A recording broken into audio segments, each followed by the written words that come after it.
Hey, I'm Ben, and welcome to Answered, the show where we let the cars and their owners do the talking.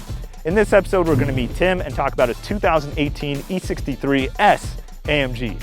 This car does not make stock power. We'll get to that in a second. But we're going to talk to Tim about the story of why he got this car over any other AMG, his favorite thing about the car, his least favorite thing. We're also going to do a walk around of the modifications, and then we're going to go for a quick drive and ask Tim some more questions. But first, a special thanks to our sponsor, Crocs. Just like this AMG, you can slide into sport mode anytime with just the flip of your hand. All right, Tim, so what's the story of what inspired you to get this E63, and then how'd you actually get it? So this story starts in 2017, 2018. I saw this car on YouTube versus 911 Turbo S. This car blew the doors off of that car, and I'm like, how? This is a four-door, family car versus a sports car. That's not supposed to happen or anything like that. So since then, I've been literally doing my research on this 2017, 2018 Benz, learning the spec sheet, learning everything about it. I never drove one before I got one, so I was just trying to learn everything as much as I could. So since that moment on, I fell in love. It became my dream car. But unfortunately, in 2017, 2018, I didn't have the money for this. I didn't have six figures.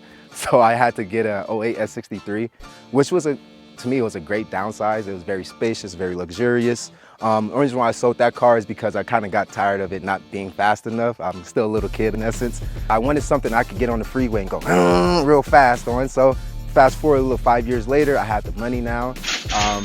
So I decided, I was like, I think it's time to get this car, my dream car. So I decided to trade my S63 in and get this bad boy.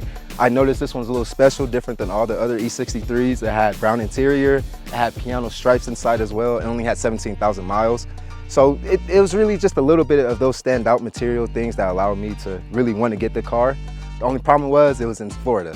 So I just had to figure out how to get it from Florida to California. When there's a will, there's a way. Immediately hit up a transportation company and just told them, hey, this is the car, my dream car I want, and can you load it up, send it to California?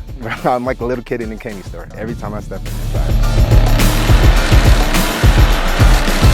My favorite part about this AMG E63 has to be my air intakes, but they're handcrafted specifically for me, so it has my name on it, so it makes me feel a little special, but also the noise it makes. It makes a nice little whoosh.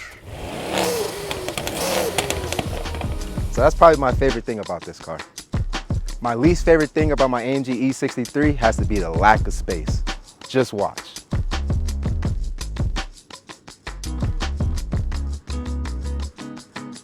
Oh man, you were right. This is literally no room. I'm not sleeping here tonight. Can't. Less room than an S63 for sure. My list of mods for my AMG E63 are pretty short. It all happened within the first 3 months of ownership. The first thing I did for this car was grab wheels and tires, and that's before I purchased the car. I know you can laugh at me, but I just wanted to make sure, I was like, I gotta make sure it looks good. After that, I decided to change the color, the exterior color. I wanted to get something different, so I got super gloss khaki green by Nazatech. After that, I decided to get downpipes and a tune from Premier Tuning Group. Best tune out there for your AMG, E63, or any AMG out there. That all happened within the first 3 months of ownership of having the car. Now that you heard the list of mods, let's take this bad boy for a spin.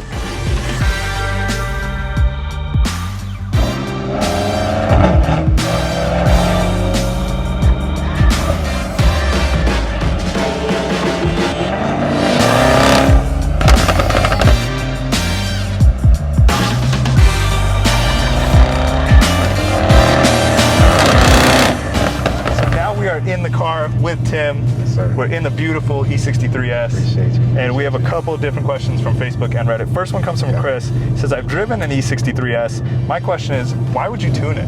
Why did you want more power? I'm a little kid, honestly, and it's just hearing this,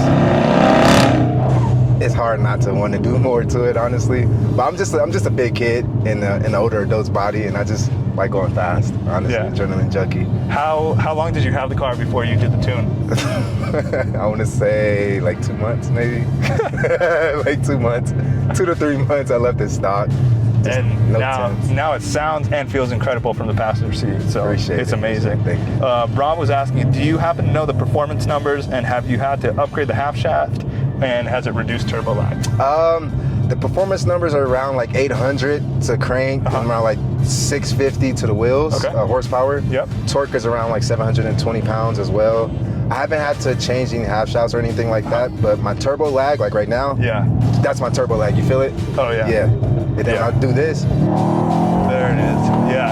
So you definitely have to build up there. Yeah. So funny. My iPhone just went to undo because it thought I shook my phone. That's how violent this car is. It's awesome. It's but as far as turbo lag, the stock turbos, it do their job to a certain point. To a certain extent, on Reddit, someone asked, do you think it's the perfect balance between luxury, comfort, and sports performance, or do you think Mercedes failed at both by trying to combine it?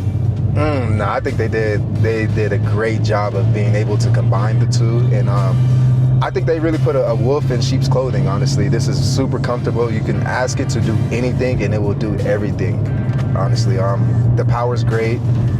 I just think they did a fantastic job between binding the two: performance, luxury, comfortability, drivability. I think they did a great job with everything. It's just, it handles well. You can use it as an everyday driver. If you don't tune it, you can use it as an everyday driver for sure. For sure. And that leads the everyday driver to the next question. What is the best miles per gallon you've ever gotten in this car? In this car, I got 19.2. That was the best. That's the high score. And that was it was tuned though, so I think that's pretty good for being tuned. That's fair. It's not bad for being tuned.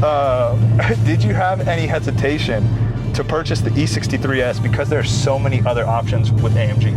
I mean, you got S63, you got the GL E63, you got the GT 4-door, you got the GT AMG, like all these cars. Did you know you wanted this AMG? I knew I wanted this. I've come from S-Class. My dad has S-Classes all the time.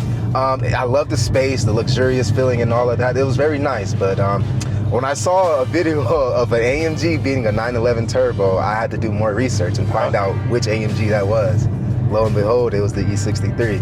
There's not quite another AMG that has the torque that this car has besides the GT63. As far as like other GT 2-doors, this car I feel like can beat it from a dig for sure. It's just a lot of torque to the point where it's just, sometimes it's too much. And this car has so much tech in it. What's your favorite feature? I mean, you got massage seats, you got a valve for your exhaust, you got cameras everywhere, different ambient lighting. Air conditioned, heated seats, I feel like I'm in a candy store. I feel like I'm in a candy store. It's hard to choose one candy right now. I have, like you said, the massage seats, the ambient light. The best feature would probably be, I think, the launch control. I'll put the launch control. I'll do that. This man cares about his driving more than anything else, which is awesome. Yeah, the launch control is awesome. I love it. Sweet. All right. Well, if people want to follow you on Instagram and learn more about the car, the build, if they want to DM you, how can they hit you up? So don't laugh at me, but my car name is She-Go from Kim Possible. That's why she's green. Gotcha. So that's why it's called She-Go. But it's she.3.2.1 go. Like you're doing a countdown. There you go. 2, 1, and you go. Hit up Tim, give him a follow, and we hope you guys enjoyed this video. Thanks for watching. Appreciate you guys.